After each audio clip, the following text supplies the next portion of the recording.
Edberg's gone nearly 4 sets in this tournament thus far, hasn't yet been foot faulted. Must be almost a record.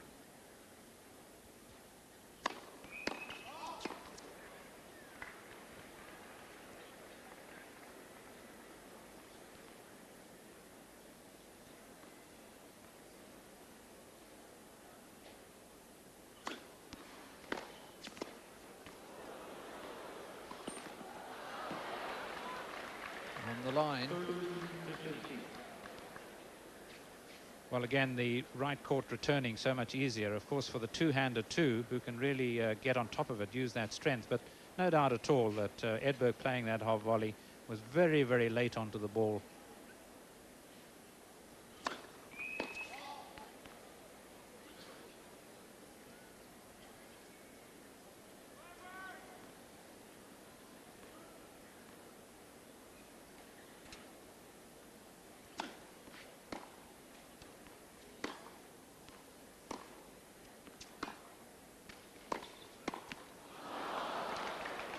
That backhand cross-court from Karbacher has been wreaking havoc.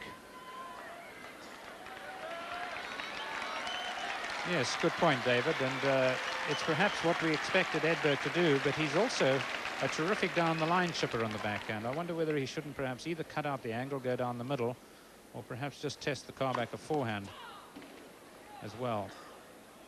He's certainly not going to do anything but eventually go into the net, so that would be the other option for him.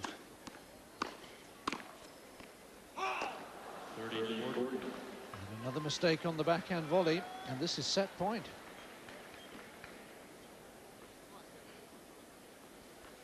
Of course, it's a great difference between someone like Karbacher with two hands on the racket and Krajicek in the first round. Although, interestingly, Krajicek used to, as a kid, have a two-handed backhand.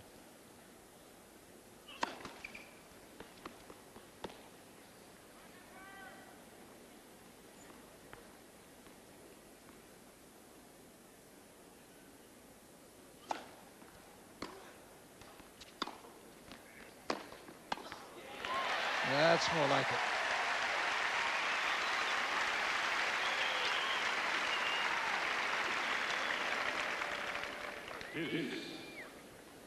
No, he wasn't taking my advice. It was certainly the obvious shot for him with Karbacher out of court. He had a lot of space to hit into.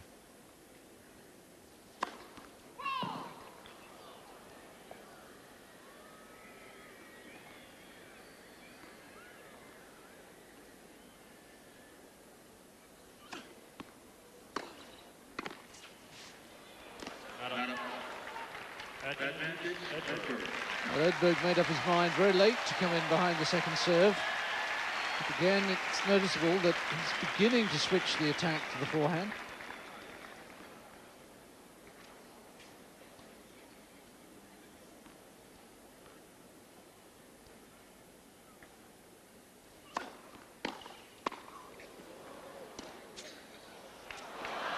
Oh, that is simply superb.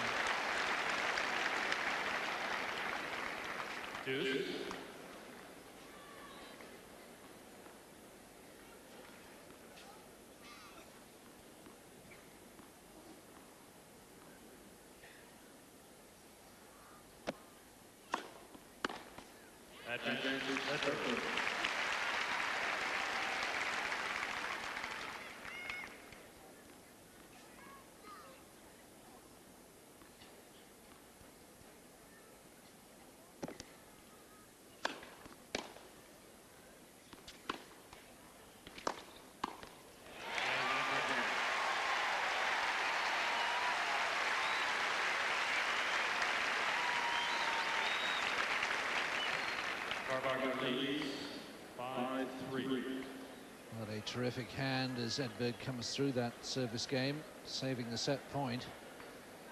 But it still leaves Karbacher to serve for the set.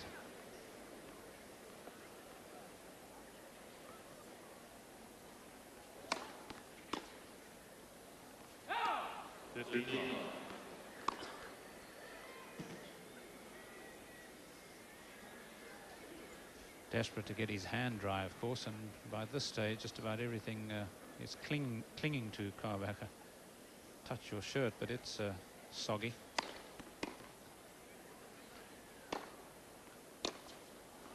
And Edberg certainly playing that one as if he had a very wet hand. Of course, I don't think it is that. It's just a combination of sweat and also the fact that he's not seeing the ball clearly onto his racket.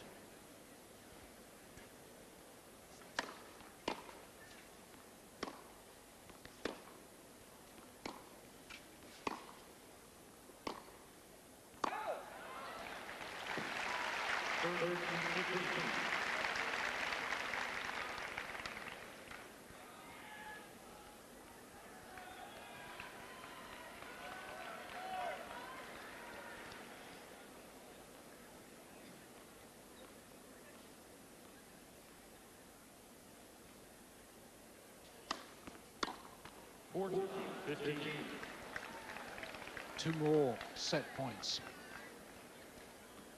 And Edberg really lifting on that one, snatching at the ball, not staying low on it.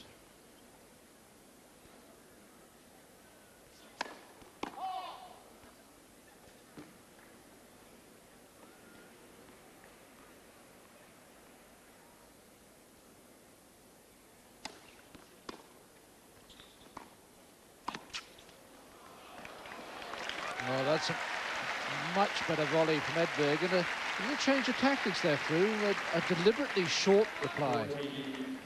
Often a good thing against a two-hander, but I thought it was an exceptional point all round, because I thought Karbacher's one-handed chip, virtually the first he's played, suddenly he really found it the right speed, the right shot, but Edberg came up with the magical volley.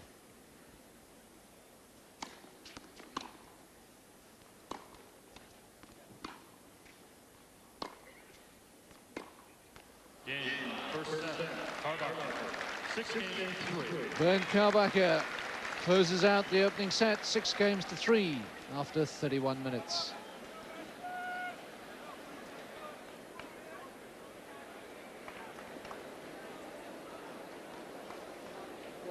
I can tell you over on the grandstand, Todd Martin is now 2-0 up on Andrea Gaudenzi, 6-3, 6-2, and he's already up a break in the third, 2-0.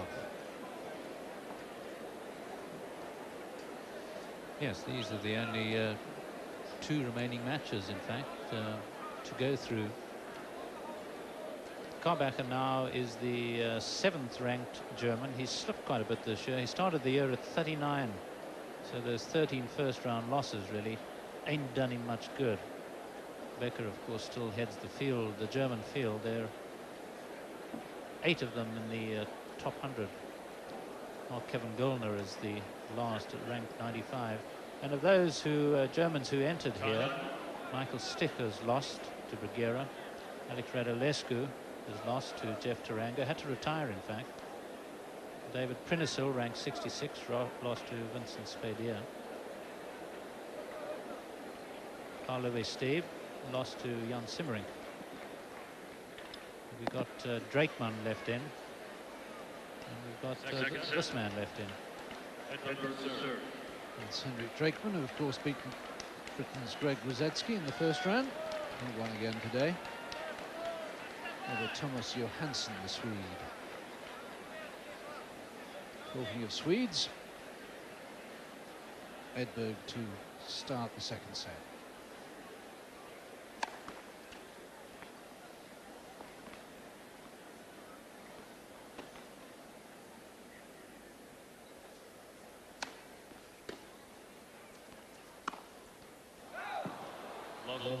These are basic errors.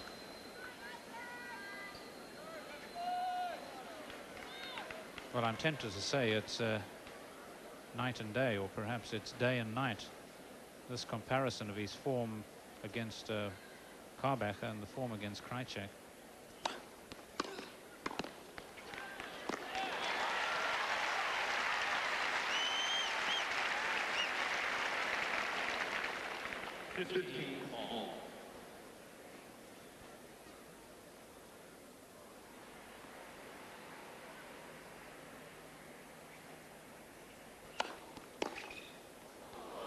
Oh, gosh.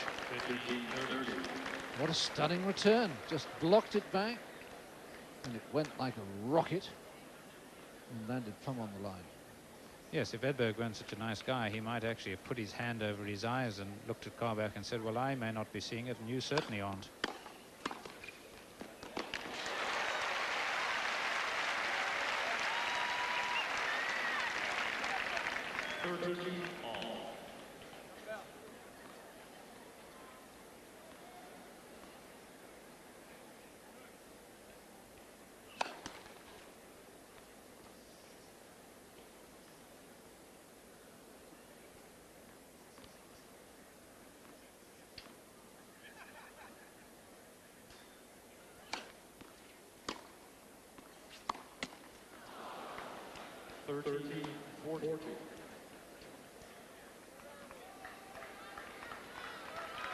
Well, he was just a little late on it. It actually came up a little higher than he would have liked.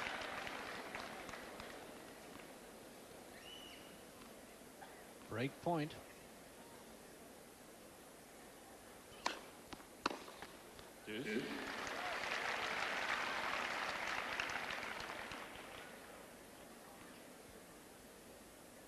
Well, I think he should become a bottled water company, Edberg. There's so much perspiration coming off him. Looking like Medvedev.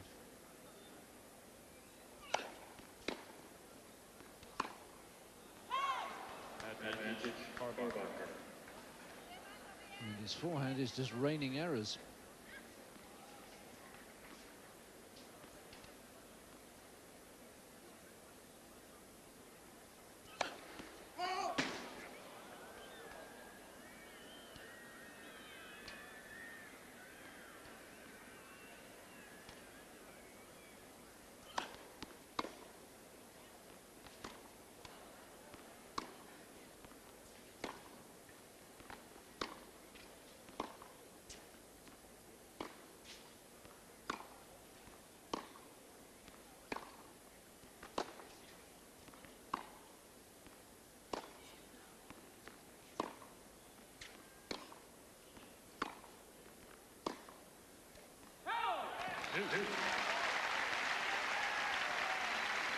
I don't think I've ever seen Karbacher play like this before. So my analysis of him to begin with was so far from the truth. Because normally, after 2 or 3 shots, he would really have gone for a slam dunk. But of course, the reason he's playing like this is that Edberg is prone to error, and I think it's pretty smart play.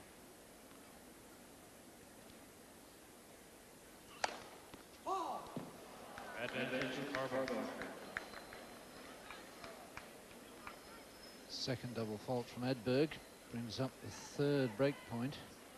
Yes, Edberg's already made 16 unforced errors in the match compared with 6 from his opponent.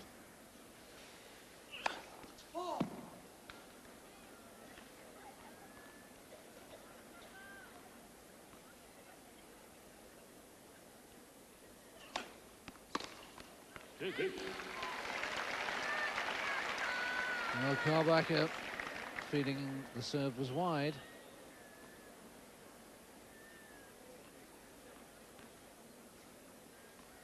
Yes, he was certainly stretching the court to its limits there, Edberg.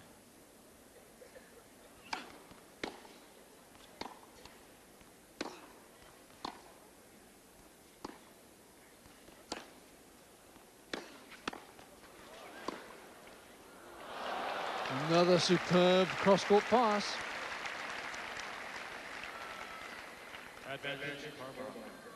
It was, and yet watch Edberg's reaction here. Now, normally Edberg would make a move, and yet look at him, glued to the spot, eyes just not moving. He's no owl.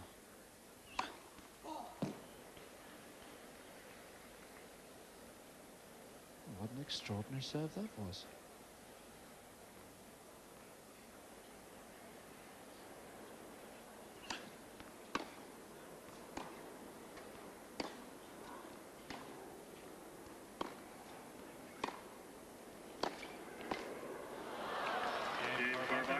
And there's the break, and Stefan Edberg's trials and tribulations are growing by the second.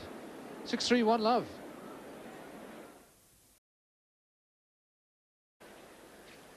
Well, again, the right court returning so much easier, of course, for the two-hander too, who can really get on top of it, use that strength. But no doubt at all that Edberg playing that half volley was very, very late onto the ball.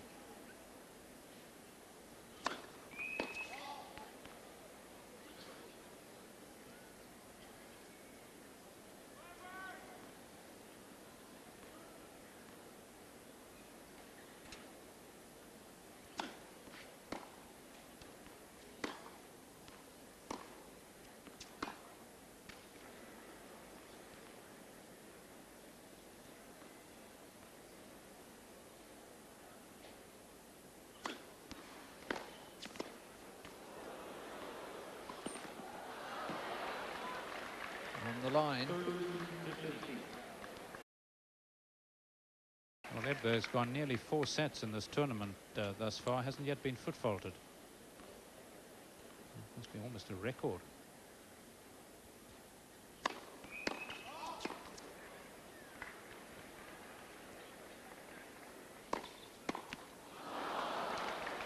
Well, that backhand cross-court from Karbacher has been wreaking havoc.